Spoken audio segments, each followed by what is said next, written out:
The glittering landscape of modern celebrity culture is often defined by its rapid transformations, where the boundary between monumental success and profound uncertainty remains remarkably thin.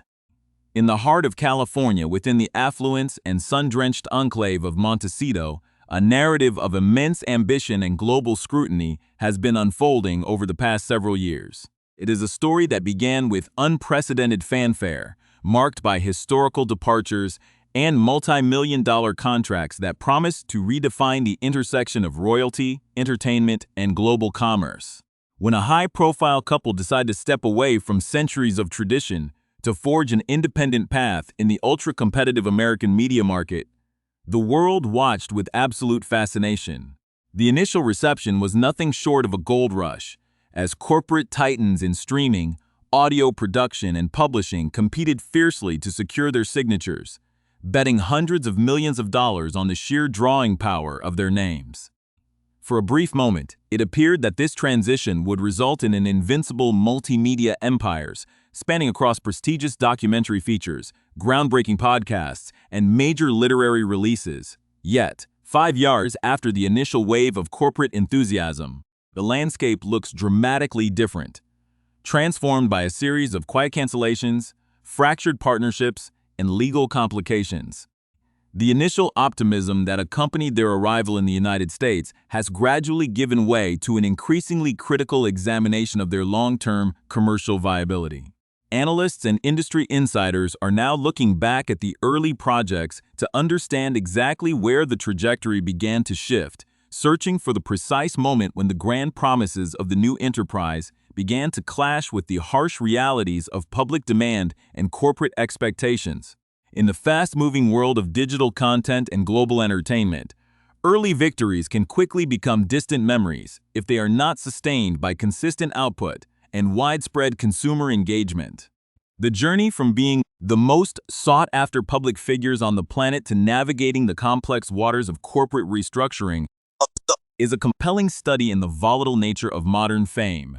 To truly understand the depth of this unfolding narrative and to stay informed on how these high-stakes cultural shifts influence the media industry, it is essential to look closer at the individual milestones that defined the early days of this commercial venture. If you appreciate deep investigative insights into the world of global public figures and the intricate mechanics of the entertainment business, please take a brief moment to support our channel by subscribing, liking this report, and turning on notifications. By doing so, you ensure that you will never miss our comprehensive, multi-part breakdowns of the most significant cultural events and media developments shaping our world today. Your engagement allows us to continue producing the detailed, high-information density content that explores behind the headlines and examines the true forces driving global narratives as we look back at the origins of this ambitious commercial empire. One specific project stands out as an early indicator of the complex challenges that lay ahead in the realm of commercial publishing. In June 2021, a highly anticipated children's literature project titled The Bench officially hit shelves around the world, published through the prestigious avenue of Random House Children's Books. The release was framed as a deeply personal creative milestone, designed to explore the profound and tender visual narratives of fatherhood, as observed through the perceptive eyes of a mother. For the author, Meghan Markle, the Duchess of Sussex, the book represented her first major foray into the world of commercial publishing since relocating to California with Prince Harry. The project had generated considerable industry buzz long before its official release, with financial reports from major publications like Forbes indicating that the literary venture had secured an advance of up to £500,000 as early as 2019. This substantial financial backing reflected the immense confidence that publishers initially placed in the Duchess's ability to command the attention of the global reading public, transforming a simple narrative about family dynamics into a major commercial triumph. However, the actual release of the £12.99 children's book quickly exposed a significant disconnect between corporate expectations and consumer enthusiasm. Despite a massive promotional campaign and the undeniable global fame of its author, the book struggled immensely to find its footing in a highly competitive market. During its crucial first week on the shelves in the United Kingdom, a territory where interest in the author's life remained exceptionally high, the publication failed entirely to secure a spot on the prestigious UK official top 50 chart. Comprehensive sales data revealed that the book managed to sell a mere 3,212 copies during those vital opening 7 days. This underwhelming commercial performance sent shockwaves through the publishing community, raising early questions about whether the immense public curiosity surrounding the couple would automatically translate into sustainable financial success across different media platforms. In hindsight, many literary analysts and cultural commentators have come to view the modest performance of this initial children's book as a critical turning point, a foundational benchmark that foreshadowed the broader systemic difficulties that would come to define the Duchess's multifaceted media career.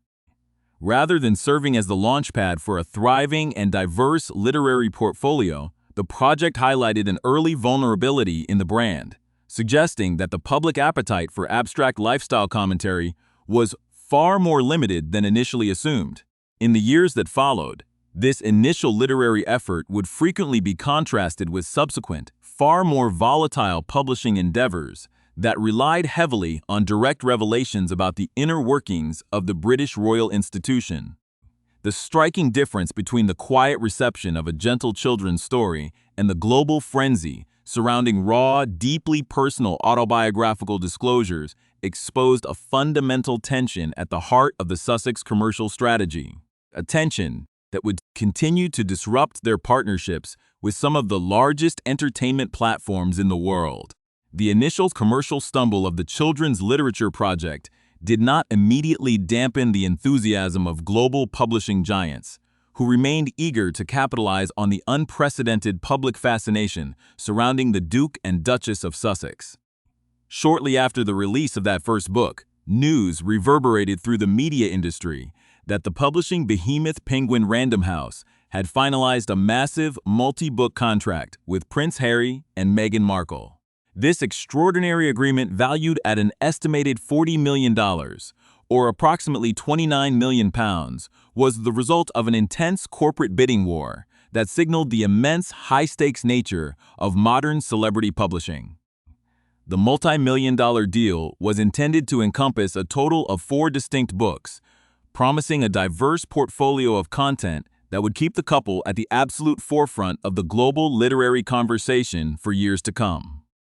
Corporate executives and industry insiders fully expected that this massive investment would yield a steady stream of blockbuster releases, solidifying a long-term partnership that would redefine the boundaries of high-profile biographical non-fiction and commercial storytelling. The primary financial return on this monumental investment materialized in January 2023 with the global release of Prince Harry's highly controversial autobiography, Spare.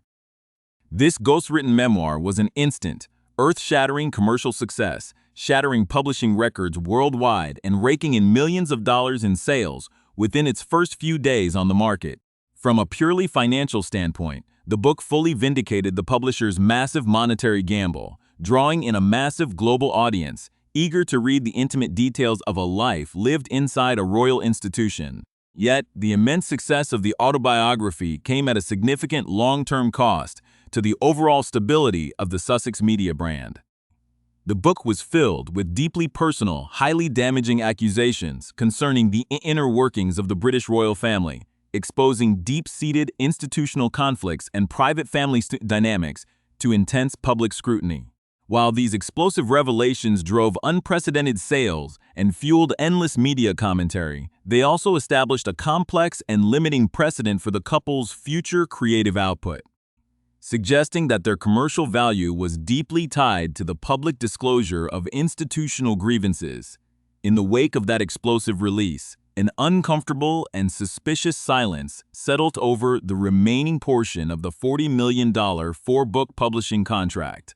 Despite the massive influx of capital generated by the global sales of the memoir, there has been absolutely no official word regarding the remaining 2 books outlined in the original agreement.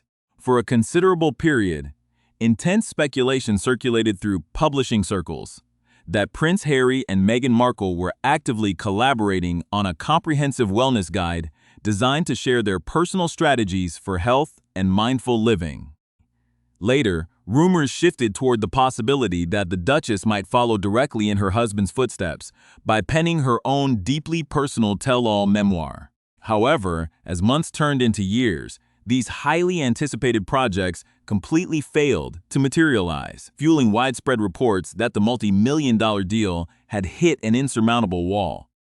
Industry observers began to suggest that Penguin Random House, much like other major streaming services before them, was quietly reevaluating its long-term relationship with the Sussexes, indicating a growing reluctance to pursue further projects in an increasingly volatile commercial market.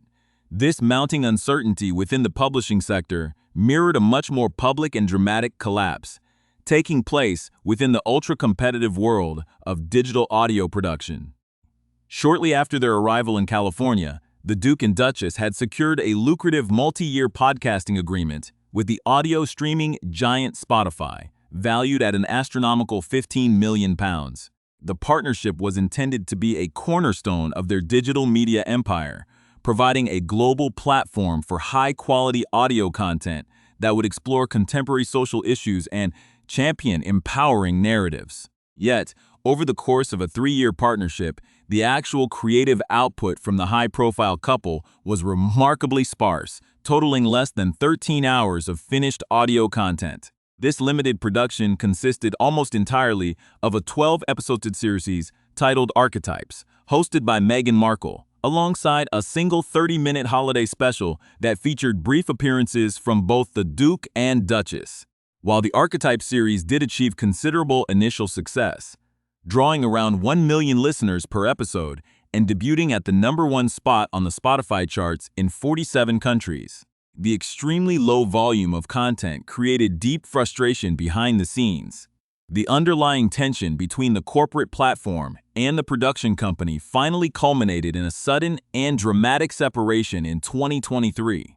Spotify and the Sussex's audio company, Archwell Audio, issued a carefully worded joint statement announcing that they had mutually agreed to part ways, expressing a polite pride in the limited series they had created together. However, the carefully managed public image of an amicable split was instantly shattered just hours later by explosive public comments from Bill Simmons, Spotify's head of podcast innovation and monetization. Simmons, a highly respected sports writer and media executive who had previously sold his own podcast network, The Ringer, to Spotify for $200 million, launched a scathing public attack on the Duke and Duchess.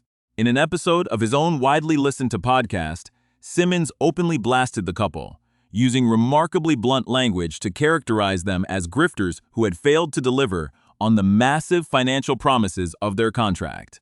He expressed deep professional exhaustion with the couple's narrative, questioning what actual creative value they brought to a modern media platform beyond their continuous public complaints about their royal relatives.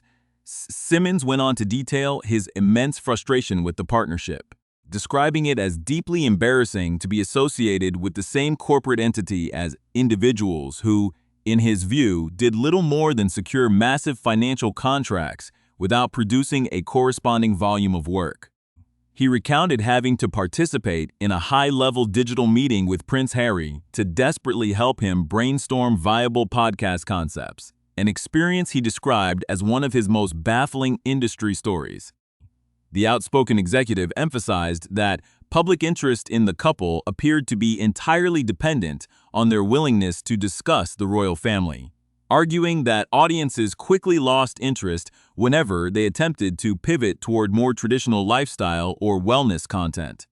This public reprimand from a senior corporate executive exposed the deep-seated structural issues plaguing the Sussex media ventures, highlighting a growing industry consensus that the initial, eye-watering valuations placed on their brand were fundamentally unsustainable in a market that demands consistent, high-volume production and widespread consumer appeal. Following the highly publicized collapse of their multi-million-dollar partnership with Spotify, the Duchess of Sussex attempted to engineer a strategic pivot within the digital audio landscape. She secured a new production agreement with Lemonada Media, a significantly smaller, independent, female-founded podcast network that operates with the distinct corporate mission to create content that makes life look less challenging. Under this new arrangement, the Duchess was slated to develop and host a brand new audio series titled Confessions of a Female Founder, a project designed to offer actionable advice to aspiring entrepreneurs looking to scale small ideas into massive global businesses. However, almost immediately after the ink dried on the contract, the production ran into severe operational delays. Industry insiders reported that the highly anticipated launch had to be pushed back significantly, as the network grew increasingly concerned about potential scheduling conflicts and the risk of the audio show being entirely overshadowed by the Duchess's simultaneous television filming commitments back in California. When the weekly series finally debuted, it quickly became apparent that the production was facing a profound crisis regarding its ability to attract top-tier global talent. Sources close to the project revealed that the production team had relentlessly contacted a long list of legendary, world-famous figures in music, fashion, and business, hoping to secure high-profile interviews that would guarantee massive audiences. However, these ambitious phone calls were quietly and consistently ignored by Hollywood's elite, leaving the show without the star-studded lineup that had been initially envisioned. Rumors surfaced that the Duchess was deeply frustrated by this apparent lack of institutional appeal, particularly when it became clear that icons like Beyoncé and Taylor Swift would not be participating in the program. Instead, the final guest list for the single-season run featured a much more modest selection of figures, including corporate founders and local beauty professionals, causing the show to struggle immensely on the global digital charts where it failed to compete with established wellness and meditation programs. This string of challenges in the audio space closely mirrored the regulatory and branding obstacles that plagued the Duchess's highly anticipated return to the global lifestyle and wellness market. Hoping to recreate the digital success of her historical lifestyle blog, The TIG, she officially unveiled a new commercial venture originally titled American Riviera Orchard, teasing a curated range of high-end consumer products including organic nut butters, homemade jams, and artisanal dog biscuits. To generate initial momentum, a highly exclusive batch of numbered jars was distributed to a select group of 50 influential tastemakers and close friends across the country. Yet, the grand public launch quickly ground to a halt as the company ran into a series of embarrassing regulatory hurdles with the United States Patent and Trademark Office.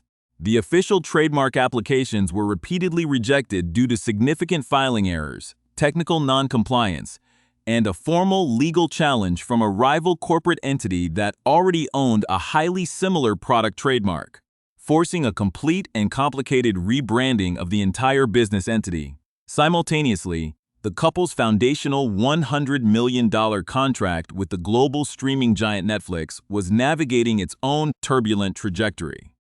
The absolute peak of their partnership occurred with the release of their self-titled 6-part documentary series, which achieved massive viewership numbers worldwide, becoming one of the most watched documentary launches in the platform's history. Despite drawing in huge ratings, the series received highly critical reviews from both professional media critics and general audiences, who expressed growing exhaustion with what they characterized as a relentless, repetitive narrative focused entirely on personal grievances. Following that initial ratings peak, the couple's subsequent television production struggled immensely to capture public attention.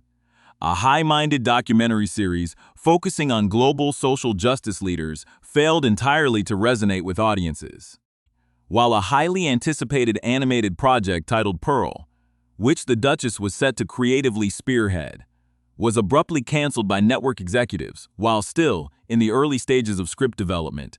Further television efforts, including a sports documentary highlighting the competitive world of the Invictus Games and a specialized series focused on the elite culture of professional polo, completely failed to crack the streaming service's daily top 10 viewing lists. The final strain on the monumental corporate partnership came with the production of a specialized culinary and lifestyle show, which struggled to find a secure foothold in a highly saturated digital market. As these expensive projects failed to deliver consistent critical or commercial returns, corporate executives chose to significantly downgrade the Sussex's contractual status, transitioning them to a much more restrictive first-look agreement. This major shift granted Netflix the absolute right to refuse any prospective film or television proposals before they could be pitched to rival networks, drastically limiting their creative independence. Furthermore, a long-planned feature film adaptation of a popular romance novel, which Netflix had purchased for nearly $3 million, remained completely stalled in development limbo for years without an attached director or cast. The cumulative effect of these fractured streaming alliances, publishing gridlocks, and complex corporate rebrands has led prominent industry experts and cultural commentators to characterize this phase of the Duchess's career as fundamentally inconsistent and unpredictable. The sharp contrast between the multi-million-dollar expectations of their initial arrival and the stark realities of their current commercial output highlights the immense difficulty of sustaining a global media empire solely on the basis of historical institutional associations. As these major multi-year contracts naturally approach their formal expiration dates, the entertainment industry is watching with intense interest to see how this high-profile venture will evolve. The journey serves as a highly compelling case study in the volatile nature of modern celebrity commerce, demonstrating that in the fast-paced world of global digital media, long-term survival requires a careful balance of consistent creative execution